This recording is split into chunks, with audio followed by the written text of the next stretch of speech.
What's the date today? The 10th. Yeah, the 10th, right? Yeah. Okay. Just said.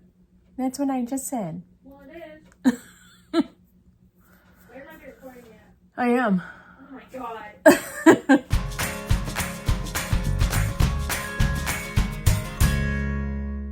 Hey BookTube, it's Kim at Middle of the Book March, and I believe it's December 10th. This is my Bookish week for the 10th. Let's go with it. It's the 10th. It is the 10th. It is the 10th. Okay. So I finished 3 books last week. Maybe I'm back on track. I'm hoping so. And I'm actually filming on Sunday because I had a bunch going on this weekend. I also posted a video yesterday that I had with Hannah from Hannah's Books. We buddy read Willa Cather's O Pioneers together, and I posted our review video that Hannah had recorded. So I am going to put the link down below, but it was just posted yesterday, so you could actually pretty easily find it if you're interested in hearing our thoughts on O Pioneers and Willa Cather. Can't even say any of that. So today, let's see, it's Sunday, the 10th as we've determined, and it's a really wet, cold, gray, foggy day here. So I'm trying to do this as much as I can while I still have a little bit of light. So 3 books. I finished 3 books last week. Let me tell you about them. This one I listened to on audio. It is The Only Plane in the Sky, An Oral History of 9/11 by Garrett M. Graff. I attempted this a couple of times maybe and had to stop because the history of 9/11 is just excruciating to read, to think about, to remember. The audio was so difficult because there were actual snippets of audios from some of the people on the planes that crashed, a lot of the passengers on the plane that crashed in Pennsylvania who took over the hijackers in the cockpit. You could also hear voices in the background that were Arab voices, people speaking Arabic. There were recordings of George Bush. There were recordings of Barack Obama. There were recordings of phone calls from flight attendants. There were voicemails. It was extremely difficult to listen to. But it's exactly what it says on the cover. It's an oral history from many different sources, people who survived the collapse of the World Trade Center towers, people who were first responders, politicians, family members. It's extremely well researched. I don't know how long it took him to get this material, to do the research, but it's very well done. So sad to listen to, and the physical book has some photographs in here that are quite disturbing. But so many of us who remember watching it happen live on TV have already seen a lot of those images and remember that pretty clearly, as do I. I remember watching this unfold live on TV. So it's kind of one of those things you never forget where you were when it happened. But an extremely well done book. Oral histories are not always my thing. And there were times when this one did get a little repetitive, but for the most part, very well done. And if you can stomach it, if you can give it the time, even if you pick up the physical book, it's definitely worth your time. So, as I already said, I read O Pioneers by Willa Cather with Hannah from Hannah's Books, and we did a dual Zoom review that I posted yesterday. We both posted yesterday on our channels. So you can go and watch that if you're interested. Just for a quick wrap up, in case you're not going to watch a full, the video's over half hour. But this is Willa Cather's second novel. But according to Hannah, Cather herself said this is her first real novel. So it's kind of the second first novel. It's a little strange, but this is the first in the Great Plains trilogy. I have spent weeks not remembering what that's called, but it's the Great Plains trilogy. And Song of the Lark is the next book, and My Antonia is the third one in the trilogy. So in this one, we get to read the story of Alexandra Bergson. She is a young girl living with her family in Nebraska, on the plains of Nebraska. And as a girl, her father recognizes that she is extremely bright, a patient, bright, upstanding, steady kind of a young woman. And eventually he becomes ill, and he passes his farm on to her because he knows that she will take care of it and make it grow and make it thrive, even though she has brothers. But the father recognizes her sense, and he gives her charge of all of the land. It is a very bleak existence when she's young. It's a very difficult land to farm, not just for this family, but all families in the area, all of their neighbors.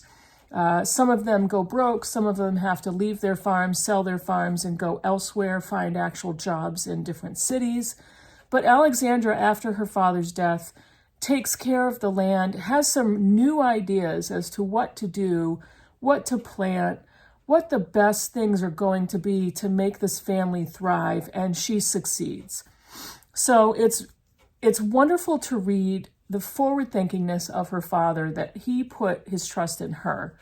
And the book is kind of that story, possibly a coming-of-age story, because we follow her from as a teenager until middle age, adulthood. And the book is broken up into different sections, and at the end of this section, there's a span of time that we don't really read into. So it's a slim book, but it does read pretty quickly. But Cather's writing is very beautiful and smooth, and she's an expert at writing about environment and setting in the land and the sense of the people that are connected to this land. And Alexandra is the perfect example of that type of person. She could never leave because it's built into her. But the writing is beautiful. The one thing that I had difficulty with is Alexandra as a character is very reserved, but she's very smart and slow to decide, even-tempered. So she doesn't reveal a lot of emotion. You can find passages where you can read into the situation, you can read into her reactions, but she doesn't outwardly show a lot of emotion. And when she does, it's an interesting perspective. So for me, some of my favorite books, 5-star books, I usually make somewhat of an emotional connection to the story or the character. But I am really looking forward to continuing with this trilogy because I've loved Cather's writing so far.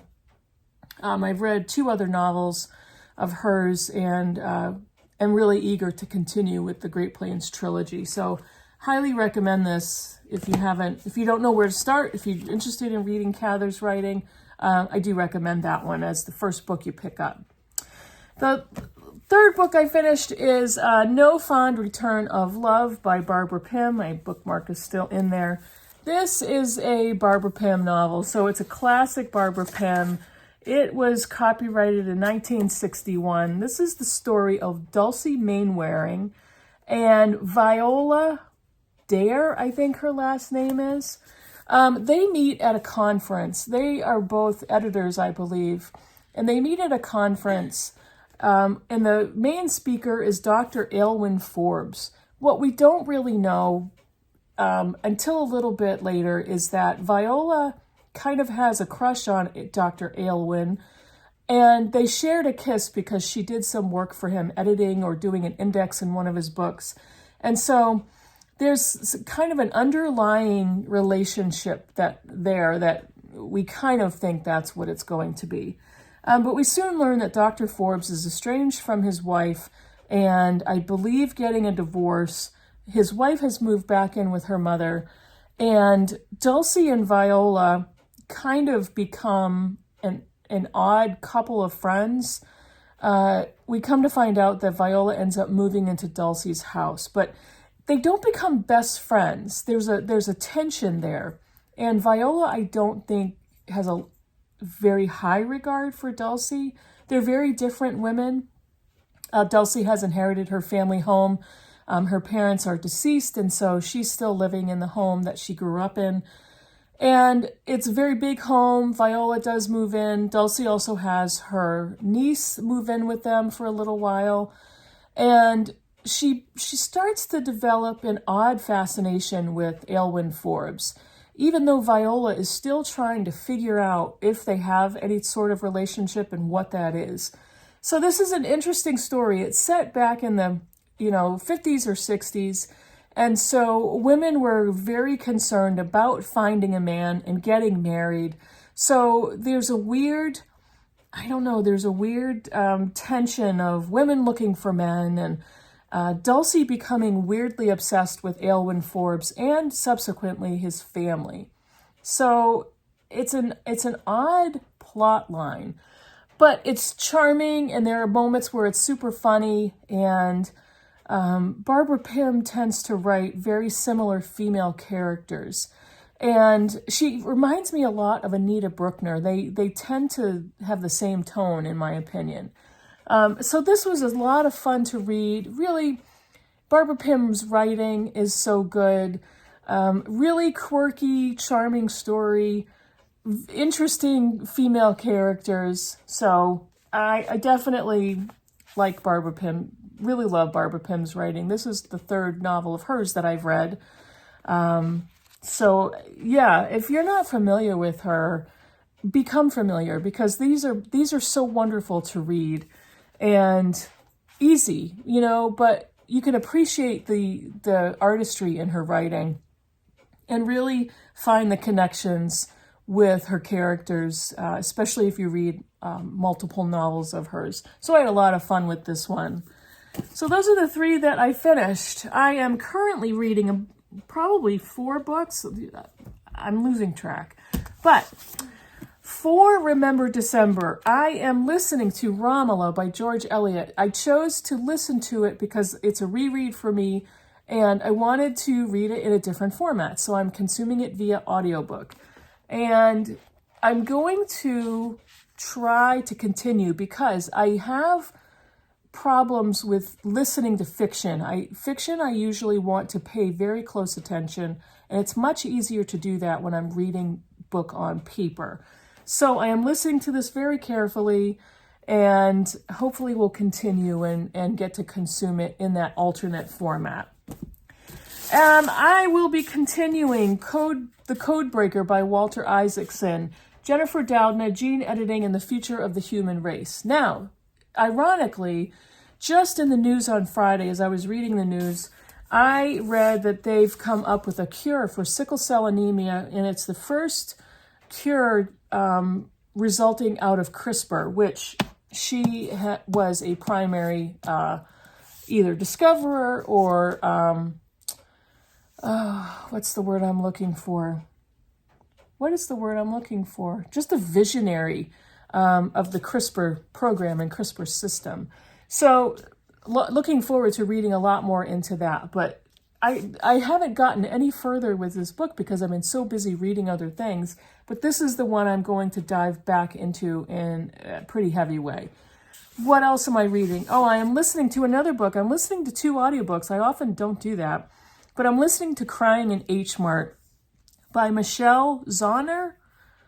I will put her name down below. I don't remember if that's how to pronounce it.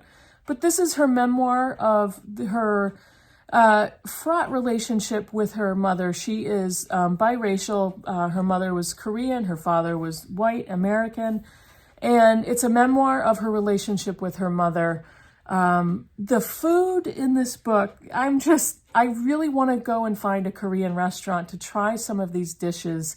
It is just mouth-watering, but it's also really heartwarming and heartbreaking at the same time to listen to her talk. She narrates her own book, to listen to her talk about the relationship with her mother and eventually what grew to happen as she was in young adulthood.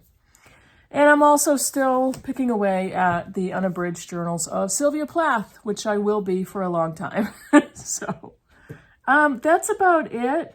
Thanks for being patient for my late posting of my Bookish Week video on Sunday. Usually, if you're watching in the mornings, it's already there. But this one, you know, I just had so much going on. So I thought I'm still going to post something on Sunday. So here it is.